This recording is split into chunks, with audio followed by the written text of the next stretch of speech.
So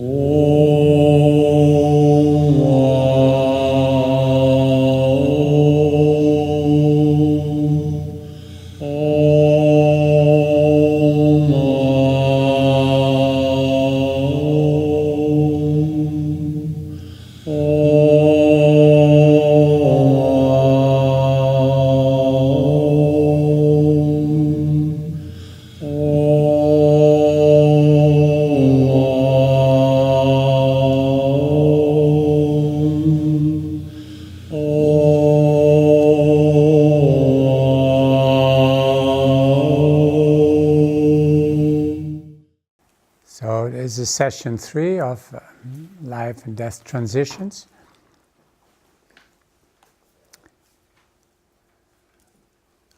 First, some responses to questions that were brought up. The people who are not here in this seminar, you can email questions or comments or things that were not clear. And one question came from Berkeley that he had read in a Tibetan Book of the Dead, that after 49 days there's a whole new phase, maximum 49 days after death, that a whole new phase is taking place for the person, and how can we still call on that person and remember that person. When we say that, we begin to mix two things. The person that we know has left footprints. We're talking about the footprints. So that person as it is, we can debate, we can discuss it. I will present what the teachings say, and then you can say what you think and all of that. But it's not necessarily that you die and you come back somewhere else. It's not working like that exactly. So, but the point, that's not the point. The point is at this moment that we all leave imprints upon time. That's the language Rinpoche uses in Knowledge of Freedom. We all leave imprints on time. We may hope so. He's emphasizing very much to the people that he works with is to make sure that we leave imprints upon time. That's not necessarily making temples and books. That could be, but that's not necessarily what the imprints upon time entail. If you had a good relationship with somebody, the case I mentioned with this particular grandmother, she has made a very good influence on my life. That influence never dies. That influence is alive, it's in me, because when you mention her name and everything comes to life again, it's because it's already there. So that's what we're talking about. Now I'm going on a tangent here by saying that we want to make sure that it sounds very moralistic. So take the moralistic idea out of it if you make that conclusion, is that to live and to leave nothing behind is maybe not how you want to live. So the American presidents always talk about their legacy, and then they start a museum about all the documents. That's one way. But my grandmother left something behind for me. And because I think of her and I have this feeling, I am passing it on to others. Now, 20 people, 50 people, I'm passing it on. And so do you. Whenever you feel this, you are passing it on, knowingly or not knowingly. So people who are in your company, they know who is with you. They cannot point to people, but they will sense that. So it's not necessarily by talking about it. So in other words, as you're sitting there, there are some connections that you have with people who are no longer here. And of course, the people who are here. But the people are no longer here. And you want to keep them alive, not as an attachment, not as a make-believe world, but because they are inside your body, that there are pockets of energy, pockets of joyful memories, and pockets of information. And you can say, well, what about the bad memories? Well, let's first start with this. Eventually, in the more advanced teachings, the bad memories have a role to play. And they will speak up also. So I'm going a little bit ahead of myself, but when we are dying, all these pockets of energy will come to the foreground. All of them. They will come anyway, so-called peaceful and wrathful deities. But that's for later. We don't need to remember that now. So cherish these experiences. That's what is left of them, no matter what has happened after death. That is what is left of him. Recently, Rinpoche has mentioned that there's a Tibetan saying, and that it says that try to discover 7 generations of your family line. And I've done that, and maybe when you hear that, you do that too. Usually when somebody says, now you have to give it to me, then you do it. On your own, we are more lackadaisical. Lazy is the plain word. So if nobody asks for it, you probably don't do it. But if you think about, let's say that if you're lucky, you know your parents. If you're very lucky, you know your grandparents. If you're really lucky, and that happens nowadays, you know your great-grandparents. That can happen. But many of us, maybe we know our grandparents, maybe we know our name or where they lived or something. But very soon, maybe the great-parents or certainly the one above, we don't remember much of them. Maybe there's a picture somewhere, or there's a family tree in a drawer somewhere. But what remains of these people? And to bring them back, not as an obsession, but they have lived, they have learned something, they have something to pass on. So by making this 7 generations, which for a person like me means about 1750, 1725, so maybe for you, I don't know, 1910, if I think of this person who was born in 2006. So maybe, you don't go back that far. But it's really difficult to go back unless somebody did that all for you. And that information is accessible. You can find out. There's all kinds of sources to do that. But to discover that you have 4 generations back and you don't know anything about, or almost nothing about, or nothing. So it is not that they have to be a famous admiral, or that they were in a war, or that they did something big that everybody knows, or started the United Nations or something. But no, not at all. Most of our parents were just like us, ordinary people who were making a living and had a profession and had children, and to make a connection with that, because they are already in us anyway. We are not born on a clean plate, what do you call it, a clean slate, and like, oh, there's nothing, we're a white sheet of paper. No, there's a whole line from the father and the mother, and that comes back. So you don't need to go too far to the side, it is like your brothers and sisters, and then that stops, and then you go to your mother in this way that we have done it, and then your mother and father, and then their parents, and the brothers and sisters of your parents, but then you don't need to go further back and on the sideways, and you can, okay. But otherwise, after your grandparents, it's just the mother and the father here, and the mother and the father there, so that there is a line. So this is the main key, is those grandparents are already in you anyway. So when they come to light, it is as if there is in the catacombs of your mind, there's light shed on these little pockets of seemingly history that do have an impact on you, who you are today. And that changes as soon as the light is shed on them. Usually when light is shed on something, it may be a little bit disturbing at first, but after the light keeps shining, what is there is goodness. That's what will come out of it. If there's no light, it will maybe be suffering or misery or bad or all kinds of stuff.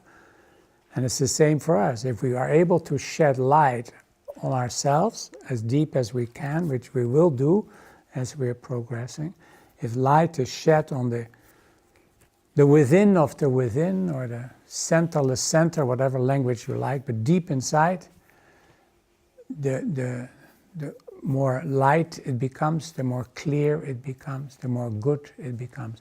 So these difficulties, they're all on this surface. And that's the world that we usually hang out in. So that was one question. The other question was more about unbound continuum, but we have to wait a little bit with that. And the other question was this rhythm in openness that doesn't ring a bell yet. And I have a very, very simple suggestion is do these exercises for a while and see what impact the rhythm has. So the people who have done a lot of Kumne, or a bit of Kumne, they notice an instant change when the rhythm is introduced. So there's something about the rhythm, and what the rhythm does is, on the one hand, we discussed this before, it eases the attachment. You cannot remain attached in a rhythm because you will lose the rhythm, because attachment by definition has no rhythm. It's stuck, it's frozen, it's hold. So that's one, but the other one, and that was the second step that we did now, is when the rhythm in the openness continues, the rhythm brings out how alive openness actually is. Openness is not empty. Now the traditional Tibetan Buddhist teachings, this is very advanced understanding, but Rinpoche is presenting this in his Kumne books. So do Kumne with a rhythm, and these that we and see what happens to you. If you have resistance, there's nothing I can do but say, well, do it anyway. After a while, you make a transition from your counting to the counting is going on by itself. Yeah, I would like to know from everybody, is that already happening or not yet? And at some point, there needs to be much more interactive exchange, because otherwise I'm going on by myself, and before you know it, I'm in Tokyo and you are here. So. But for those of you who know, once you start chanting the Vajraguru mantra, for example, at some point the Vajraguru mantra is going on by itself. That's what we want. Because when we're dying, it has to go by itself. Once we are in the process of dissolution, which is the physical death, once we're in that process, stuff has to go on by itself because we cannot do it anymore. So you can say, this is not our way of talking, but you can say we're preparing now the ground, the condition, the ambiance, the situation to guide us in the process of dying. So when we are quiet in between, I don't know how you feel that, but when we sit down, and 10 minutes, we sit quietly. First of all, the process of what we're doing, you can surrender to that. What we did is what will happen when you sit quietly. You don't need to do anything. Sit still and alert, and then whatever we're doing will start to continue in an organic process. So you can trust that. So I think those were the comments. Before we go a little bit more on the practice side, this topic is part of Rinpoche's Skillful Means teachings. So Skillful Means teachings is Rinpoche's word for action based on, the traditional way of saying a skillful means is wisdom in action. But when I put that once in a flyer, I got a very long lecture that what I do is not representing wisdom. The wisdom is really, when the word wisdom in Buddhism is used, it's wisdom of the Buddha. So we can say knowledge. I need to go a step down, but it is wisdom in action. So an enlightened person acts in a certain way that you can recognize as enlightened activity. And enlightened activity is skillful means traditionally. And here comes the beauty. If we copy that behavior, we get into that mindset, into that atmosphere, into that state of being, that by copying it, we become it too. So this is the world of the 6 paramitas or the 10 paramitas. But we don't need to know all of that now. The idea is if you copy, we in the West, I try to never say we in the West, but there's a huge difference. This is one big difference. And that is that in the Oriental teachings, copying is a very important way of learning. You copy. If you want to learn skillful means, you copy the book. If you want to do kumne, you copy what you have heard. You don't start right away with, well, I have found my own method. No, you first copy, and that sets the discipline. From that base, now your creativity can come forward. You can't skip that step in our traditional teachings, because by copying, you take on the foundation that has been there for thousands of years, hundreds of years, long time, by highly accomplished people. So you want that as your basis, not some kind of whimsical thing, which I did when I started to teach. I put the book aside and I found my own language for the same exercise. I thought that's how you lead kumne. That's not how you lead kumne. You first have to repeat the sentences that are there.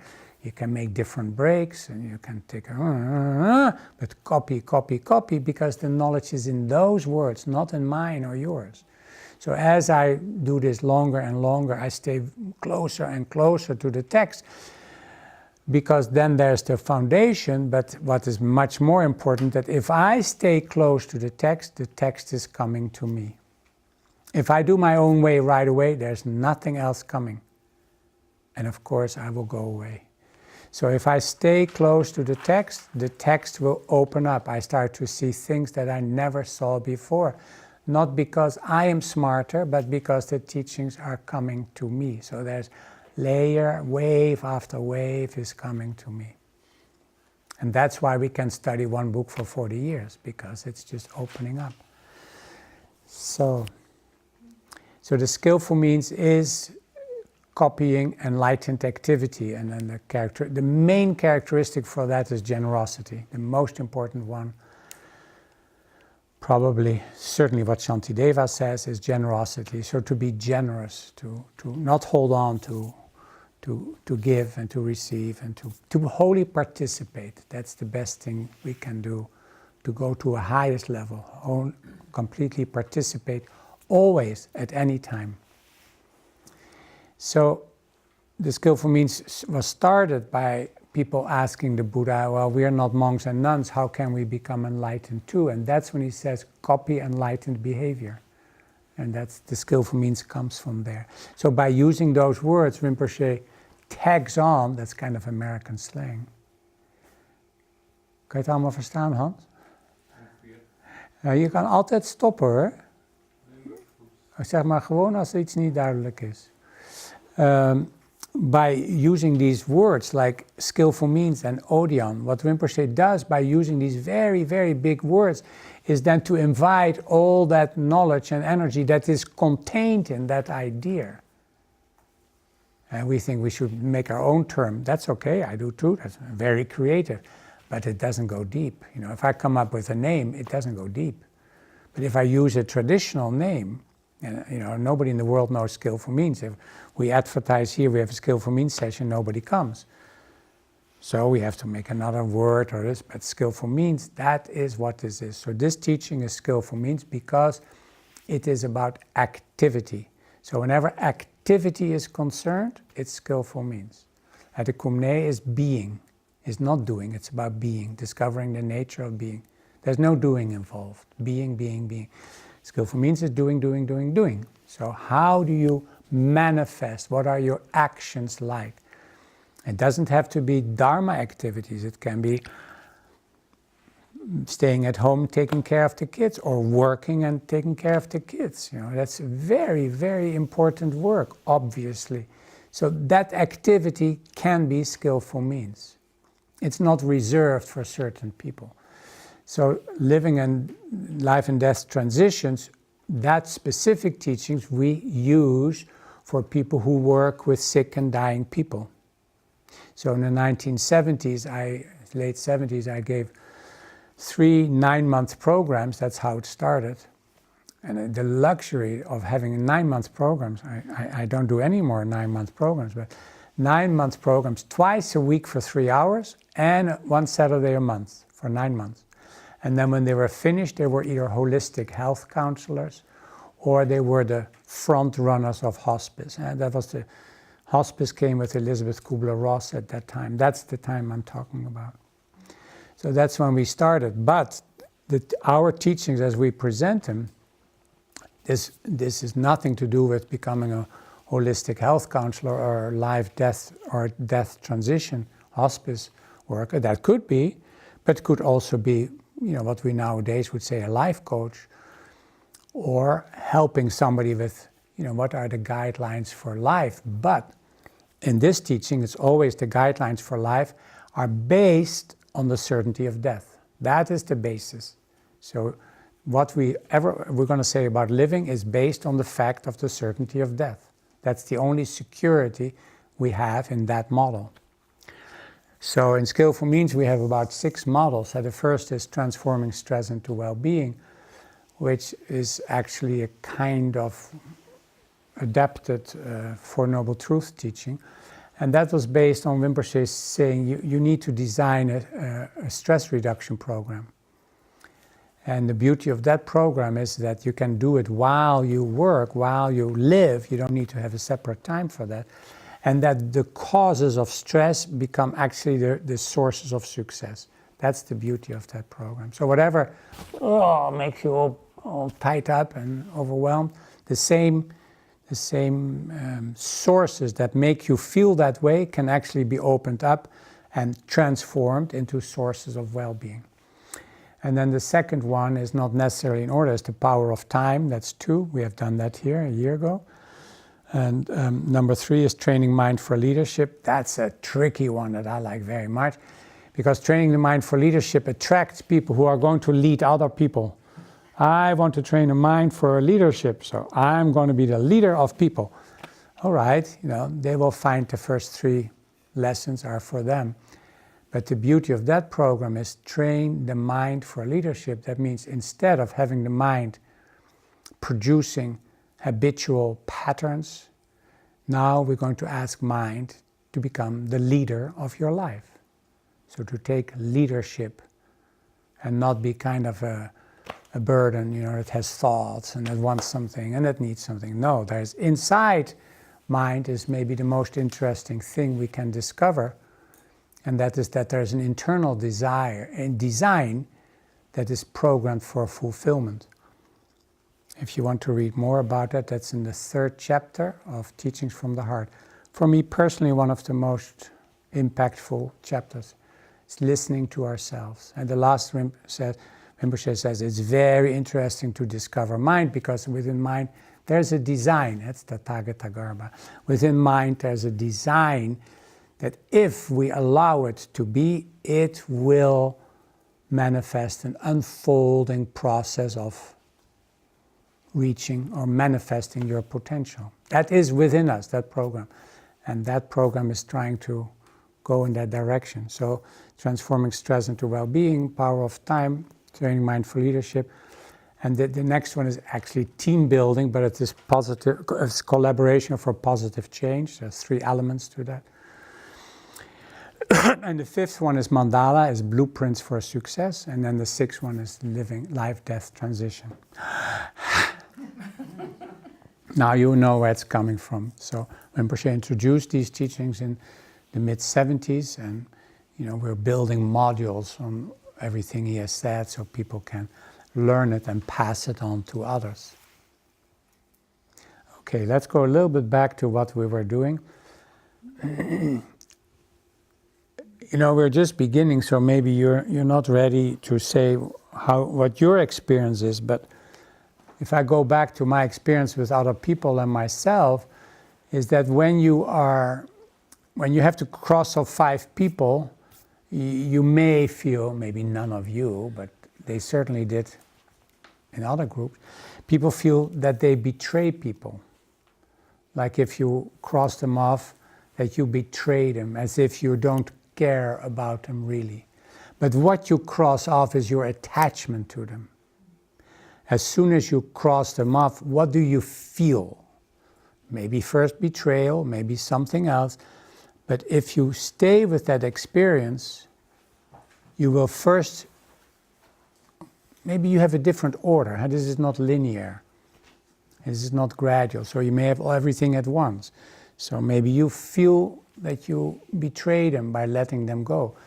But sooner or later you will feel aliveness because your energy was stuck in holding on to them.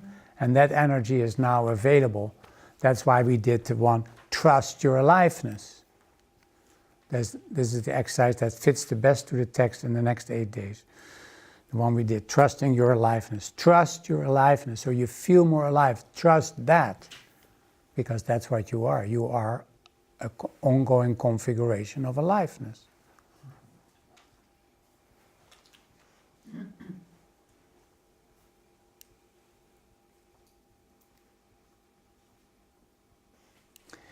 And the other obstacle that will come is that you will feel so alone. And yes, we feel that too, or we experience that too, or some of us experience that too. I'm just trying to come up with what you may have experienced, but maybe it's something else. You feel, one second, you feel alone, but what you felt before was more a cover-up for feeling lonely, so you wouldn't feel lonely. So all these attachments makes you not feel lonely. But alone is what we are. And as the more alone we are, if you go according to this process and not some kind of escapism, but if you go alone, become alone because you want to to be steeped in yourself, in your own roots, and not in the needs and wishes of others or your conditioning, you come to a place where you are alone. It's essential in this teaching because we're going to die alone. Many people arrange that they die alone. Very often, people are sick and dying, and the family goes downstairs in the cafeteria and eats something, and they come back up and the person is dead. That happens very often, and that's because they really need to die alone. It's very difficult to die with others sitting next to you. Of course, the Hollywood movies, you die in her arms, or she dies in his arms, or he dies in his arms, whatever it is. So that sounds wonderful, but it's more like, you're both sinking in a little ship in the ocean, and you have no place to hold on to, and yes, you're dying in his arms because the water is coming on board. That's not necessarily the ideal setting. So yes, we die alone, but we are really not alone at all. Whatever you have accumulated in life, I'm going to say it very precisely and extremely traditional, whatever you have accumulated in life with respect to merit, that, they say, will be there. So what will not be there is your bank account and your families and your... I'm not saying the bank account is not meritorious. Meritorious is always related to benefiting others. So when other people benefit from you, from your being alive, that reflects back. Not those people and not those things you did, but it colors your space. It impacts your space. Your space is apparently not barren. We don't have to wait until we die before we feel that. What is the atmosphere in which you work? Is it I'm not talking about people now, but the energy. Do your projects generally unfold, or is it obstacle after obstacle after obstacle? That's very important. You want to work in a way that it flows. If it doesn't flow, you have to make it flowing. Because first of all, the project will come to its fruition, but also the flowing means it is going well. It's reflection of the going well. You have to make sure it's flowing. The flowing of a project, the flowing of an encounter, the flowing of a relationship or whatever, that reverberates back, and that the atmosphere in which you are supports an ongoing flowing of your activities. So when we are dying, we can, that's what they say, and I anyway certainly believe that, we can impact the atmosphere in which we work, which of course is there too when you're dying. So in a way, you're not at all alone. Yes, you are alone, physically maybe, You're not holding on to anything and nothing is holding on to you. But when that has transformed, all there is appreciation. Attachment turns into appreciation. There is not really appreciation when there's attachment. That's why we are so often disappointed. When we are attached, there's often disappointment. That's because we are attached. Otherwise, there would not be disappointment. So disappointment is because you had an idea how it should be. You have become attached to that. It happens so much in relationships where we're just walking around being disappointed in each other because we had an idea of how it should be, and it isn't. It's stifling, it is smothering the other person.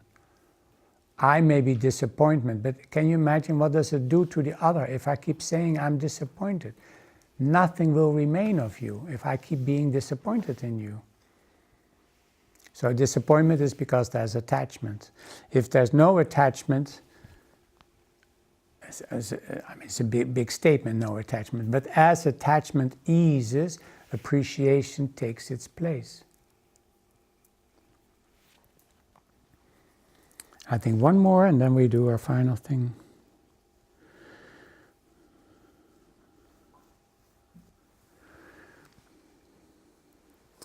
Okay, I think we first do the Kumne. I need to say a few words, and that's it for all the theory tonight, is that the topic is life-death transitions. The word transitions is the most important. We can forget the other two words. Transitions is the key word. And transitions are happening all the time. That's why the teachings of mark the end of a time is the basic teachings. Mark the end of a time. It's not easy because you know that it's the end of a time, and yet you keep going because it's so hard to acknowledge that and to live by that. It really requires an enormous amount of courage and caring. You cannot just bulldoze your way, Mark the end of a time. But mark the end of a time means that from that moment there's a birth. Something new can come. And not only with other jobs or other relationships, but with everything. When you enter mark of a time, that means there's a birth. And that birth is the foundation for the life that at that moment you think is important to follow. So how do you follow the life that fits to you? And in this teaching, there's really only one answer. Well, unless you have a teacher who says, why don't you try this? But apart from that, there's only one answer, and that is the birth that is the most profitable is being guided by the language of the body. So the language of the body is not a sentence, could be, but usually not like, that there's a sentence and says, it says, I should do this now. I should go to the movie. That's not the language of the body. The language of the body is much more like an oracle. There's a yes or stop or be careful or yes, go, or there's something in the body that responds to the situation in life. It's reflected in the body. We call it in Kumne the feeling experience. That is essential to develop. You cannot follow your thoughts. If we follow our thoughts, we can be really end up on the short end of the stick because somebody today, our thoughts tell us, is very wonderful and exciting. And a few years from now, it turns out, based on that thought, that person has become our enemy. So, we've trusted somebody based on a thought or a strategy, and it turns out it's not reliable. But the feeling experience is reliable. And if you don't know how to listen to it, then wait until it becomes clearer and clearer. So, the more active the internal feeling experience is, the more reliable source we have for love, for understanding, for caring, for joy, for everything important in our life is based on a feeling experience. So, in a transition, it's the easiest to have contact with your feeling experience.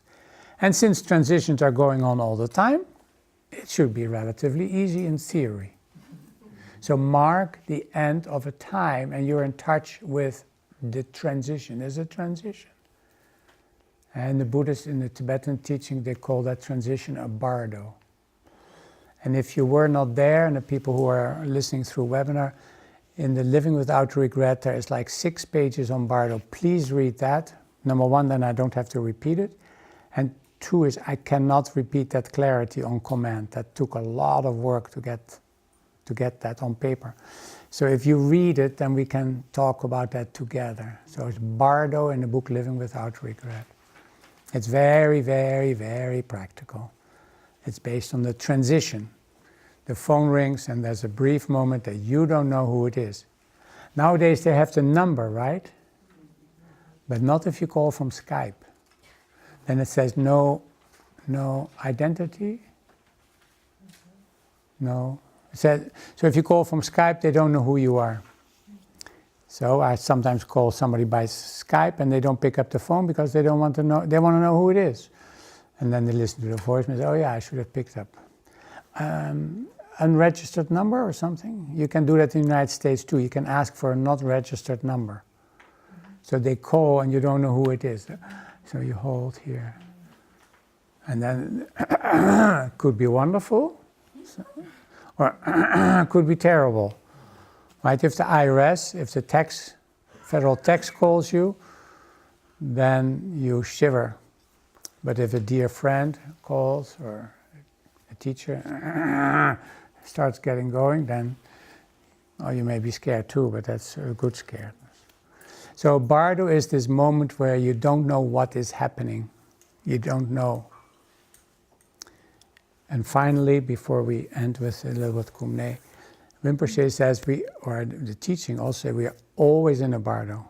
Why? Because we don't know where we come from.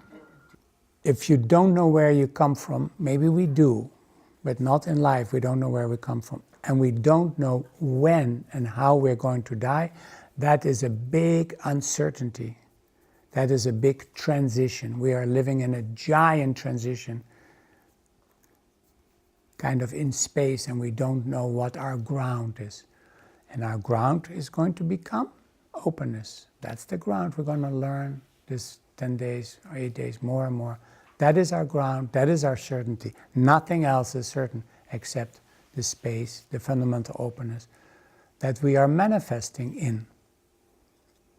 So that's key when you look for example, in this book, and you look under fundamental openness, that's how he has translated it most recently. And that's what you see as the basis of living and death transition. So transition is usually considered bad, terrible, scary. These teachings say, no, that is really good, because you can really go as deep as possible into yourself. You cannot go deep when you really are safe and secure in your identity, in your job, in your profession, and when you're safe like that, you cannot go deep. In a transition, you can go to the heart of the heart, to the bottom of the bottom. And that's where your passions are, that's where your direction is, and that's where the inner design is. All right? Andy, shall we do 57 and 56? So this is a little sequential, 57 builds up to 56. Okay? 4, 3, 2, 1. Arms come in front of you, palms facing each other, and look deep into the space. 57, yeah.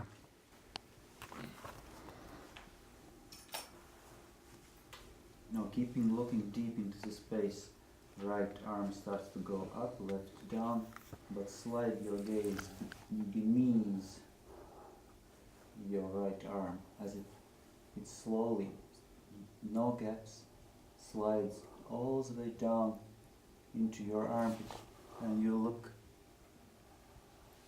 behind your armpit deep into the space. And then again, it starts to go back to center, slide.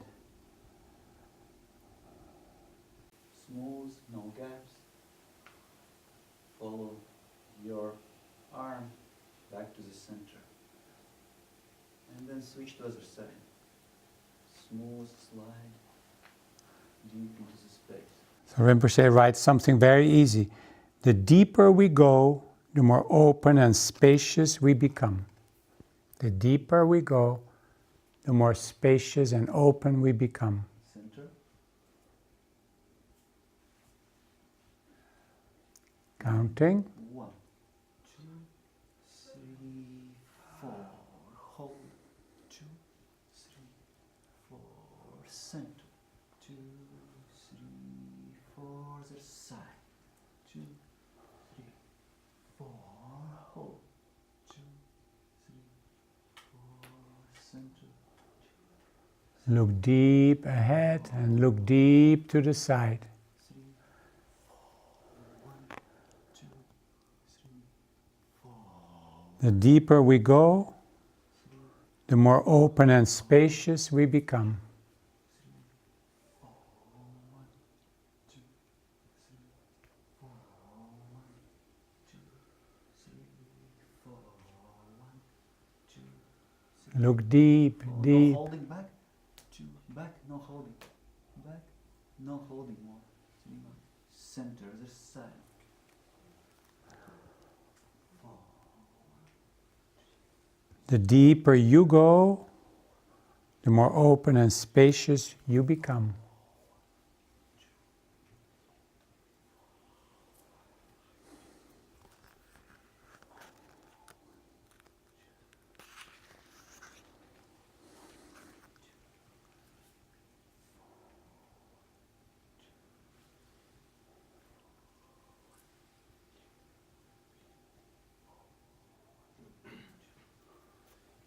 And now double. 1, 2, center, 4. 1.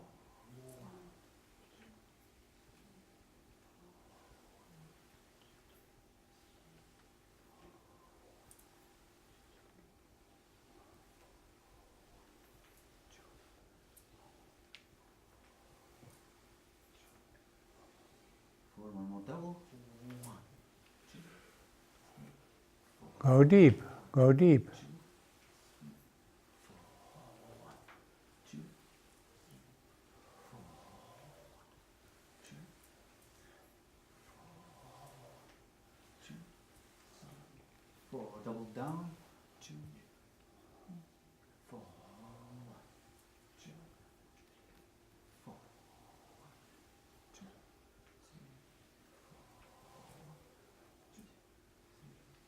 4,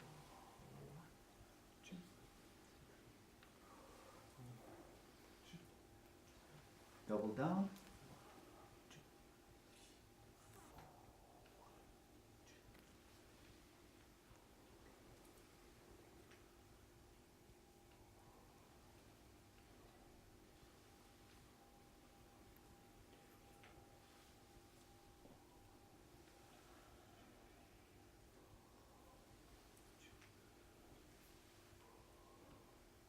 from 4 down.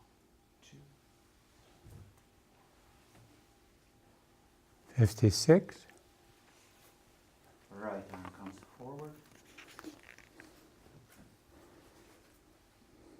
Catch your gaze with your thumb and index finger deep into the space and follow all the way up.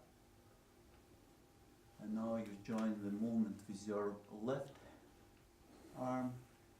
Go all the way back, following your right hand. And then the horizontal level, turn your head forward and catch your left thumb and index finger. And keep movement. Rotating all the way around. And 1, 2, 3, up.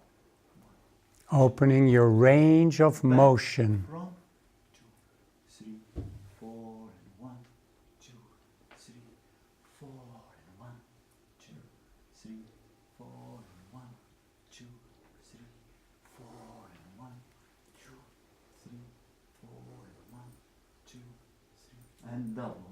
2, back, 4, 1, 2, 3, 4, 1, 2, 3,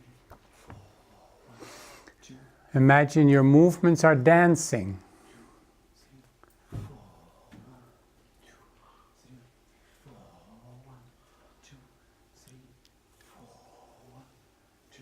Dancing in space.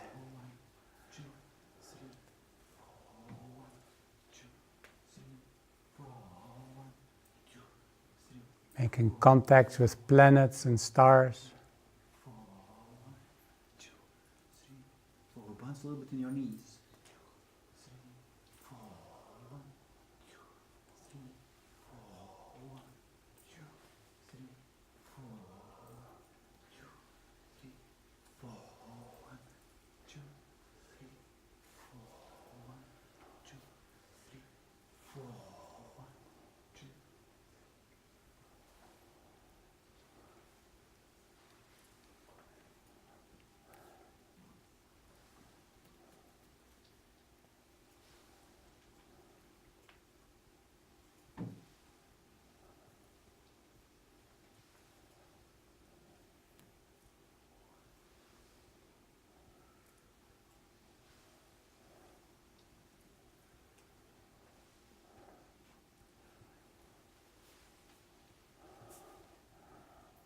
One more cycle.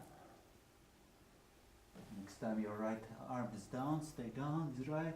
Keep with your left all the way around. And release posture.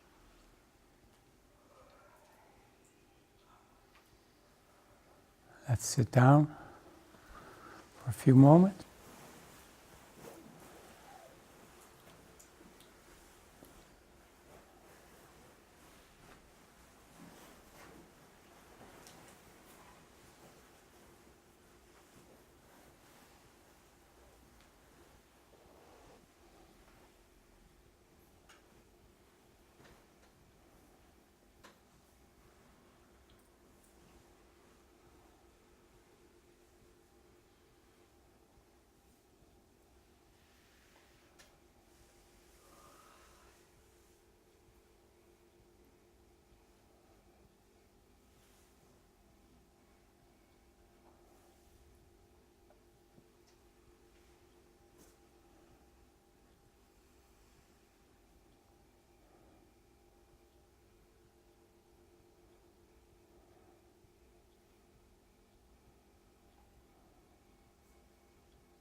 If you like to join, place one hand, the palm on your chest, and one palm on the top of your head.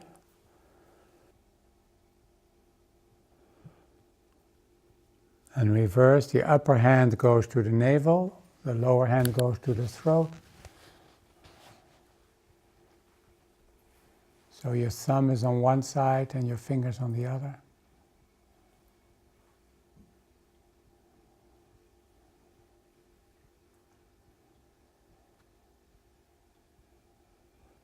And now gently, left on the chest, one hand on the chest, one on the head. Reversing, other hand on the throat, the upper hand on the navel.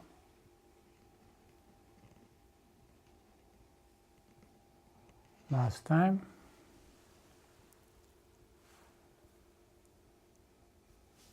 Reversing.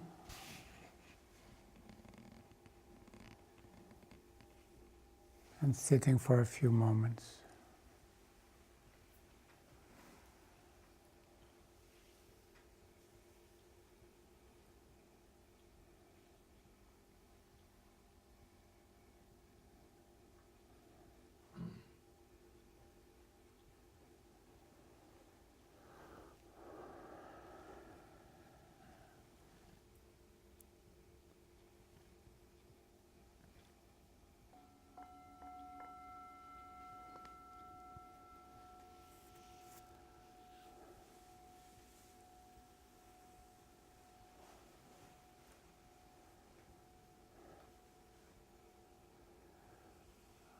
right, it's the end of session 3.